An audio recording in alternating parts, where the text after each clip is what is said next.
Olá a todas, olá a todos. Eu sou Renato Rovai, o editor da revista Fórum, e vou falar aqui com vocês hoje sobre a entrevista exclusiva que o ex-presidente Lula deu ao nosso canal, a TV Fórum, canal que você que está assistindo aqui este Fala Rovai pode se inscrever, né? Pode se fazer comentários, pode se tornar membro e membro. Então, eu queria fazer esse convite. Muitos que nos assistem, um terço daqueles que nos assistem, não são inscritos no canal. E uma boa parte, grande maioria, não é membro. Então, você pode se inscrever se você está sem algum dinheiro. Se você puder contribuir para o jornalismo independente progressista, você se torna membro e membro. Bom, foi uma entrevista de 1h20 minutos, 1h30 aproximadamente, com o ex-presidente Lula absolutamente à vontade. Eu já vi o Lula à vontade muitas vezes, mas talvez pouquíssimas quanto na entrevista de hoje. Um Lula revigorado, um Lula falando de esperança, um Lula lembrando do Luca logo que chegou, chamando o Luca no final, uma coisa muito gentil da parte dele. Um ex-presidente que não quer briga com ninguém. Sabe, depois de ter passado 580 dias na prisão, conseguido sair de lá, depois de um imenso lawfare, de uma campanha mediática que destruiu sua vida, que matou sua esposa, que aniquilou boa parte da sua energia naqueles 580 dias. Depois de tudo isso, ele voltou para a sociedade revigorado e ganhou a possibilidade de ser candidato de novo à presidência da República, tendo seus direitos restabelecidos a partir do momento que o ex-ministro Fachin reconheceu que o Moro não poderia ter sido juiz no caso dele, ou seja, que o Moro era um juiz incompetente. E mais do que isso, o Supremo reconheceu que, além de incompetente, ele foi o ministro que se posicionou de uma maneira questionável acerca dos processos, e aí todos os processos foram para Brasília, porque o Moro também se tornou um juiz suspeito.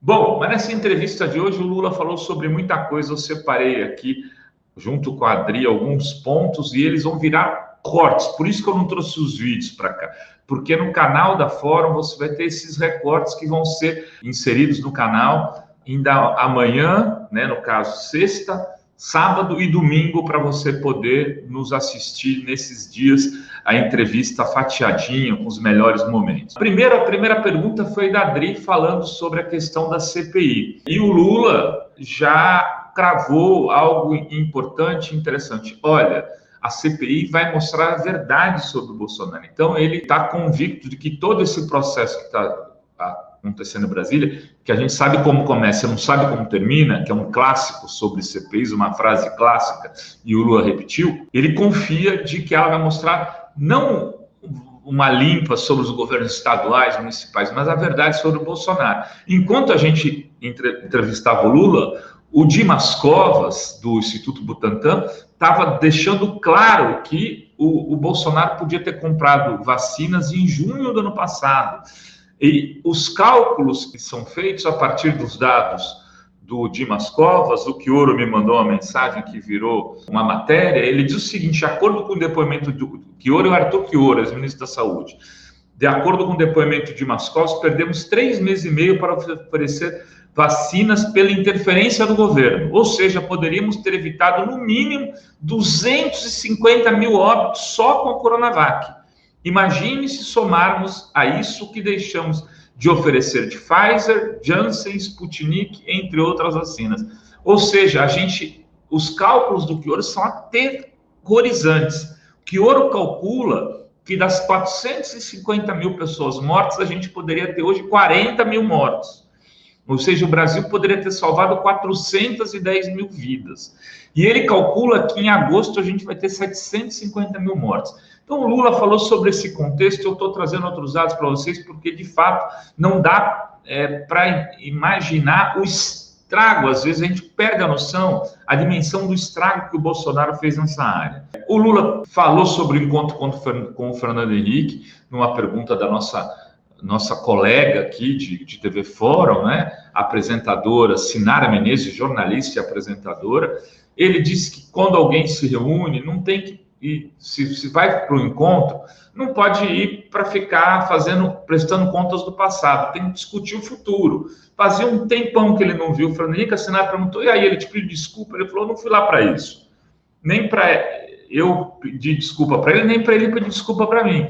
A gente foi para discutir o futuro. O Fernando Henrique está muito bem, diz que ele ficou, está muito melhor do que na televisão, nas fotografias, 90 anos. Eu fui perguntar para ele e para o Sarney como chegar aos 90 anos assim, ficou feliz de vê-lo. Ele lembrou de quando fez campanha para o Fernando Henrique em 78, e ele disse também que essa reaproximação não é para fechar um acordo PT-PSDB, para lançar uma candidatura única para o PSDB apoiar. Ele sabe que o Fernando Henrique tem seu partido, tem um programa de governo que ele defende, que é diferente do programa que o Lula defende, mas que o melhor tempo de Brasil, e eu falei esses dias isso com o Atush, numa live que a gente faz todas as quartas-feiras, às 3 da tarde, eu disse isso, assim, o bom não era o PT e o PSDB se unirem, o bom era o PT e o PSDB disputarem o país. Era aquele momento histórico que foi bom para o Brasil, porque poderia haver revezamento de partidos que tinham projetos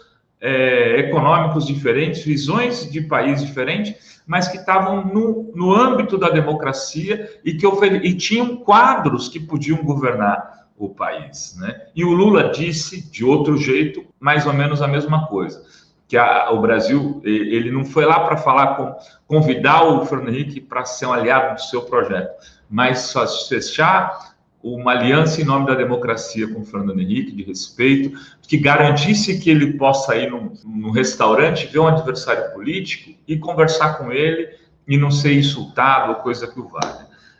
O Tadeu Porto, dos sindicatos petroleiros do Norte Fluminense, me perguntou para o Lula sobre como colocar de novo as categorias para lutar. E o Lula fez uma fala muito bonita, lembrando das suas lutas, mas dizendo que esse momento histórico que a gente está vivendo de pandemia não é hora para ir para a rua. Inclusive, de alguma maneira, ele deixou claro que ele não está incentivando o ato do dia 29. Eu também já falei aqui na quarta-feira, às 11h30, tenho muitas dúvidas que não vou brigar com quem quer ir, não vou fazer disso um cavalo de batalha, mas que a gente não vai participar, a gente vai cobrir a partir dos outros, que não vai mandar repórteres para ir, porque se tiver lotado, vai ser imenso risco de as pessoas contraírem o vírus, e a gente não quer colocar ninguém nessa zona de risco. O Lula falou também para o Tadeu que os sindicatos têm que ser ouvidos nas reformas que estão se discutindo, e falou para outros internautas que o perguntaram sobre a questão da reforma administrativa e das privatizações. Então, ouvir os sindicatos e os sindicatos pressionarem o Senado. Esse é um momento de pressão no Senado. O Lula tem absoluta clareza disso, ele está correto, porque se deixar para aprovar a privatização, se aprovar a reforma administrativa, depois, a depender do Congresso que se tenha, nem com o presidente da República sendo a favor das mudanças, é difícil realizá-las. Ele sinalizou claramente que ele não vai reestatizar o que for privatizado, pelo menos eu entendi isso, né? Ele disse, eu vou disputar, eu vou comprar ações, como fiz com a Petrobras. Se porventura alguma empresa for privatizada e o país não tiver dinheiro, eu vou ir comprando ação para que o governo se torne controlador dela novamente. Me parece que é uma estratégia que está colocada. Para o caso de até a Eletrobras ser privatizada. Ele falou da CEF, eu fiz uma pergunta sobre a Caixa Econômica Federal, e ele também disse, não, nós temos que ter empresas públicas, não necessariamente só estatais. Então, ele defende esse modelo de que é preciso transformar algumas empresas em empresas mistas, e entre essas empresas ele considera que a CEF é uma delas. O movimento sindical bancário não gosta dessa interpretação e evidentemente que isso será fruto de debate se porventura vier a ocorrer de tensão no governo Lula. Fiz uma pergunta para ele sobre a questão dos evangélicos, se ele repactuaria, por exemplo, com Edir Macedo, até porque parece que já tem umas piscadelas do lado de lá para o lado de cá, né? O Edir Macedo já tem se mostrado insatisfeito com o Bolsonaro, é o que alguns veículos de mídia têm especulado, e a Record recentemente deu uma pesquisa já mostrando o Lula na frente do primeiro e segundo turno contra o Bolsonaro. Isso pode significar alguma coisa também. E o Lula disse que não tem problema, que vai conversar com todo mundo. E nesse momento também falei do Felipe Neto, e o Lula disse sim, queria aprender com ele como ter seguidor. Imagina, menino com menos de 40 anos, com 42 milhões de seguidores, e eu nem meus assessores me seguem. Então eu preciso conversar, abrir uma porta aí para uma conversa com o Felipe Neto. Ele até brincou, preciso de uma aula com ele. Enfim, Lula, sendo Lula, falou sobre tudo, não colocou nenhuma objeção, e disse claramente para mim que é candidato a presidente da República. Não falou, só falou, o PT precisa querer, eu preciso ser aprovado pela convenção. Convenhamos, o Lula não ser aprovado candidato do PT seria mais fácil o sol cair dentro da lua, não tem possibilidade. Por fim, em relação à questão do vice, ele sinalizou de novo que quer um vice com o perfil do Zé de Alencar.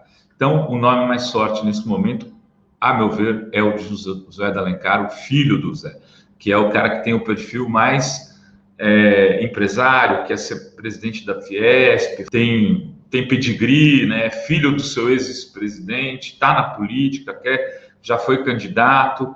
Então, o nome do Zé de Alencar é o mais forte encabeça aí as alternativas para o Lula ter como vice-presidente da República. Era isso, queridas e queridos. Se inscrevam, façam comentários e, se possível, se tornem membros do canal da Fora e do Fala Rovai, que é um canalzinho menor que eu também estou criando e para onde esses vídeos vão sempre com exclusividade. Beijos, beijos.